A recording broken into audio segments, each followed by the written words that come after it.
This video is only possible thanks to viewers like you. To support the channel and get more, go to patreon.com/optimisticduelist and subscribe. Link in the description.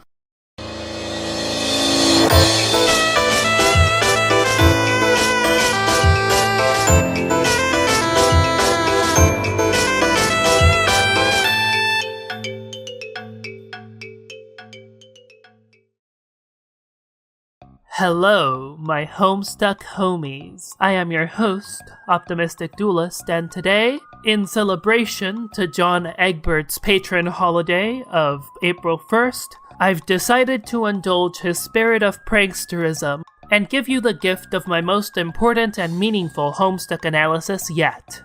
Or really, ever. Because today we're going to answer what might be called the true ultimate riddle, and uncover the truth as to whether or not Dirk Strider is in fact a horse furry. And as it happens, the answer is yes. So let's dive in.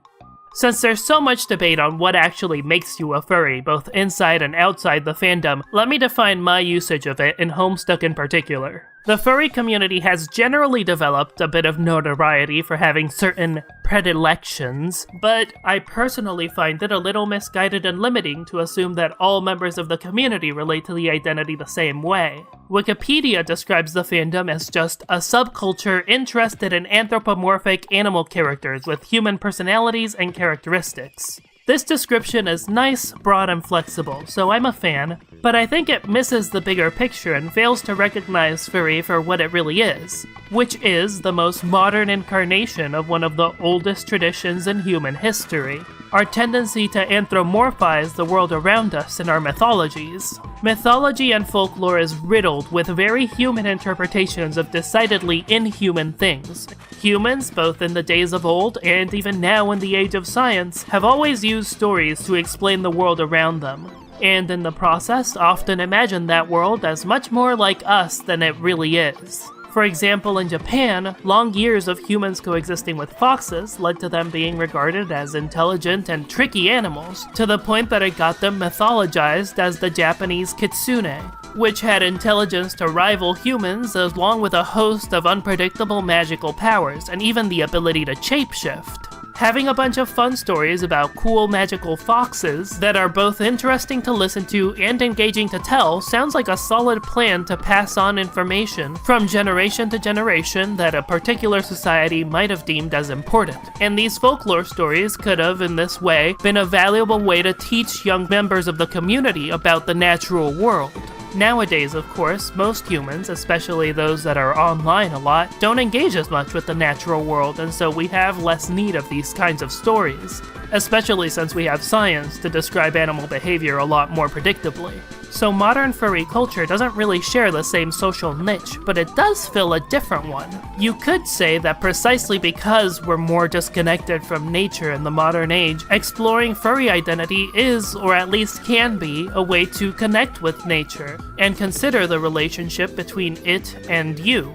But even more than that, the real appeal of furry identity, in my opinion, has become its ability to enable introspection and self-expression. There's just something inherently fun about picking out your favorite animal, or mixing and matching a bunch of different animal aesthetics that appeal to you, and then giving it whatever color palette feels fitting to you. It's basically a game of self-reflection where you figure out how you would, if given absolute freedom, choose to be seen by the outside world.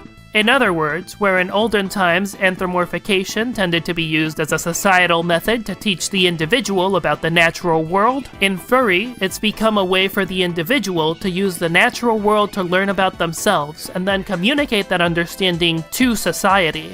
So in order to determine whether a Homestuck character is a furry, my criteria are simply that they're either interested in the subculture or in some particular animal, and that that interest tells us meaningfully about their inner world. And by that criteria, Dirk passes with flying colors. I can't even count how many pictures of muscly horse dudes there are in his room. I mean, the dude isn't exactly subtle. But he isn't exactly just a horse furry.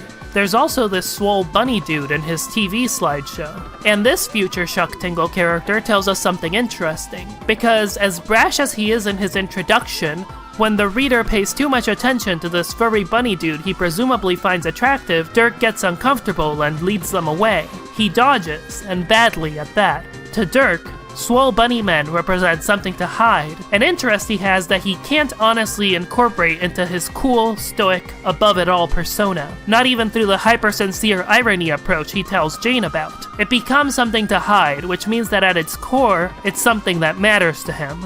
To figure out why, let's consider his ectobiological daughter, Rose, who's similarly unabashed about her interest in private. I mean, look at this wallpaper. There's no heterosexual explanation for this, but reluctant to share them in public. When it comes to showing that the characters like this furry stuff through their own characterization, Dirk gets a lot more content than Rose does. But Rose's relationship with Furry is confirmed and complicated much more intensely than Dirk's on the other side of this argument, which is each of their relationships with their respective splinters. Dirk and Rose share a fundamental problem in that they're both highly averse to sincerity and displays of open self-indulgence on their own parts. And as I just explained, at its core, the appeal of Furry is an exercise in sincere self-indulgence. Because of this, both Dirk and Rose tend to distance themselves from the term in public. Dirk pokes fun of Avatar as blue space furry to Jake, and Rose needles John on not having his own furry alternate self, dramatically bemoaning the existence of Cat Rose. In both cases, Dirk and Rose are invested in seeming above the kind of self-indulgent identity play that Furry tends to encompass. The images of themselves they want to project to the people they care about are, above all, aloof, self-aware, and competently collected. They're too invested in coming off as cool and wise as they want their friends to think they are to just indulge their interest openly, and because of that, intense sincerity of expression bothers them even as it appeals, maybe even because it appeals. But of course, the idea that they're actually too cool for this is a lie, and to be ruthlessly exploited for comedy, which Homestuck does magnificently well. Enter Jaspros, who acts as Rose would without the self-awareness and self-control she uses to present only the carefully crafted persona she wants other people to see. Jaspros doesn't care what other people think of her at all. She thinks only in terms of self-indulgence, and self-indulgence explicitly linked to her status as full-blown, unabashed furry. Dave Petta owns this distinction between her and Rose directly, noting that Jaspros owns who she is and acts a lot more honest about it. Dirk has better reasons to resent AR, but part of the reason he finds Arqueus so mortifying is similar. His self-loathing, hyper-ironic attitude can't stomach his displays of open self-love. And look at how Arqueus describes being happy. Look at me. I needed to merge a sweaty guy who loves horses in order to be happy. Gosh darn horses, Dirk. I think about them all the time while I flex, and it makes me smile. So yeah, basically, Rose and Dirk are both furries in all but name, but both of them are too self-repressed to actually call themselves furries or indulge the interest in public. Yet.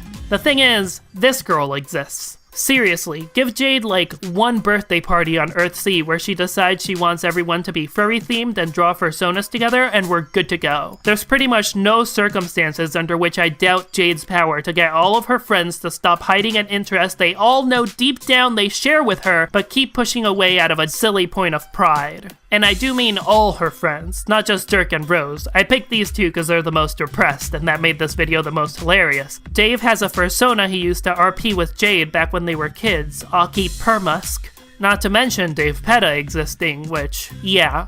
John actually expresses disappointment that he hasn't gotten to see a furry alternate version of himself. And Jake's got the Na'vi stuff going on, so yeah. Jane's actually the only main character who hasn't expressed any interest in furries at any point in the story to my memory, and she's already been willing to play around with troll sonas at the drop of a hat. So yeah, at some point over the course of eternity, all of these kids are gonna get the hell over themselves and draw some fursonas, which means every human kid in Homestuck is a furry. Also, every living troll and Calliope. Probably all their subjects too, frankly. Welcome to Homestuck Canon! Huge thanks go out to my patrons for making this video possible. If you want to help support the channel and come join us at our awesome and growing Discord community, feel free to join us for as little as $1 a month. You can also find me on the r/Hiveswap Reddit and Discord. That's all for now, so thank you again, and as always, keep rising.